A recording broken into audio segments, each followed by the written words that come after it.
How we doing, guys? And it's finished. Newcastle 0, Arsenal 2. What a massive win that was. Absolutely massive. And I don't care if everybody sits there and starts talking about, oh, but you've blown the title, you bottled it anyway. I don't care, because if you're still in it, you've still got to believe. We can still dream. We're sticking the pressure on Manchester City. And I'll tell you something, for me personally, that game means everything. Doesn't matter who we were playing today, it would have meant something from a sentimental point of view. And I don't want to get emotional, and I don't want to talk about things that are outside of football, but tomorrow would have been my dad's 81st birthday, and it's the first time we will have his birthday since he's died. And it absolutely devastates me. I can't stop thinking about it. I'll never get over it. And the reason why it's so important is because not only, it's my dad, man. He's the reason I'm an Arsenal fan. From when I was a little kid, and he used to take me on the terraces of the North Bank with my brothers. And it was just everything. I owe him absolutely everything, man. And I miss him so much. And it's just such a fitting performance and a fitting game and a victory on the eve of his birthday that we go and do that.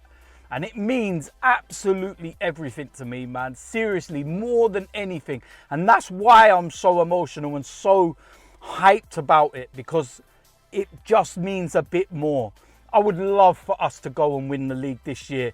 It would be the best and most unbelievable, feeling ever. Even more so for me because of what I've lost and what my family have lost and my mum and everything else. But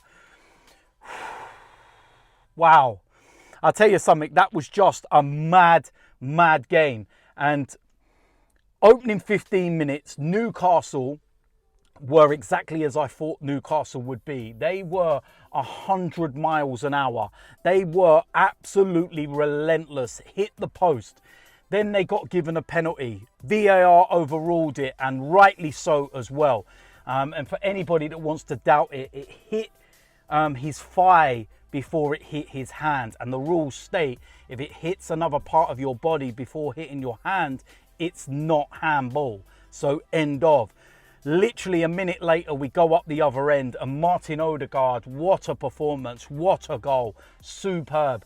And then for the next 30 minutes, we absolutely dominated Newcastle. And that game, by half-time, should have been at least 4 or 5-0. Martinelli missed a one-on-one. Saka missed a one-on-one. Martin Odegaard, right on half-time, missed a one-on-one. Nick Pope kept him in that game. Do you know, it's a weird one. I know he saved them, but at the same time, the shots were not that great, especially the Martinelli and Saka one. They put them in the corners. He ain't saving them. They were pretty much straight at him, and they were quite comfortable.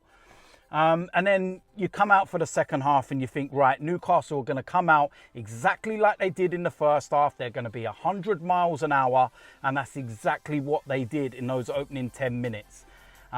They were relentless. They hit the post, and you're sitting there and you're weathering the storm. And Jorginho, by the way, was absolutely immense. What a performance. I'll tell you something, the fact that we've got Thomas Partey sitting on the bench and nobody's missing him, my word. Kyriel, seriously, this is where your mind goes straight back to Southampton and West Ham and the points dropped. And, it's going to be such, something that you look back on, and if you don't win the title and go, oh, did we blow it there? And we did. Ultimately, we did blow it there. That's where we dropped 4 points. And, Kyriel should have probably played in those 2 games. And, my theory behind it is that when we went to Liverpool before those games, Kyriel came on with about 15 minutes to go, and he was all over the place. And I know he didn't play in the centre-back position, but he was all over the place. So maybe that moment there was enough for Mikel to say he's not ready yet, and didn't play him in those games. And let's be honest, we should have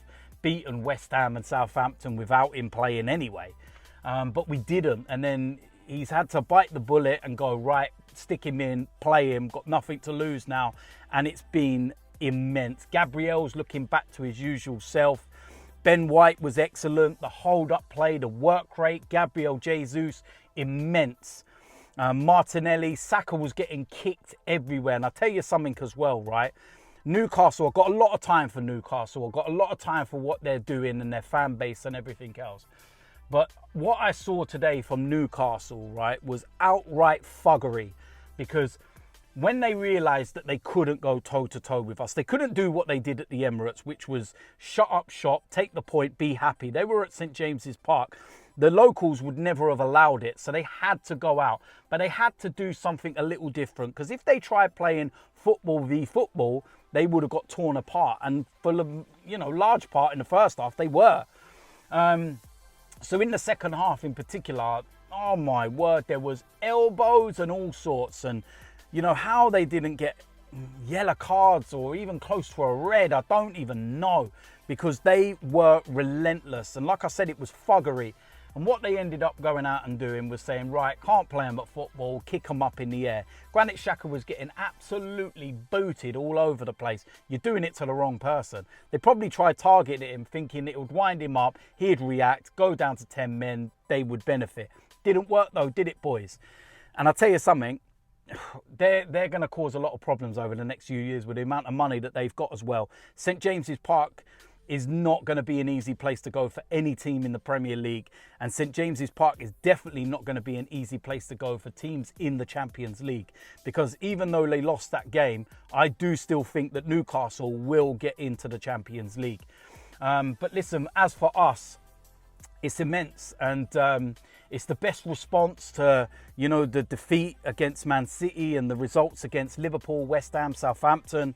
And what we've done is we've gone a point behind Man City. We've got over those last of the real difficult games. And I don't want to be disrespectful to the teams that we've got left. But, Newcastle away and everything else was always going to be that one on the calendar you look at and think, But we've got over them. And now Man City, they've got, the FA Cup final on the horizon. They've got the Champions League semi-final over the next week against Real Madrid.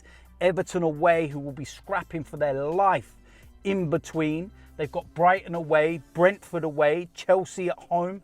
Remember, the last time Man City dropped points at home was against Everton. Who was the manager? Frank Lampard. So you never, ever know, do you?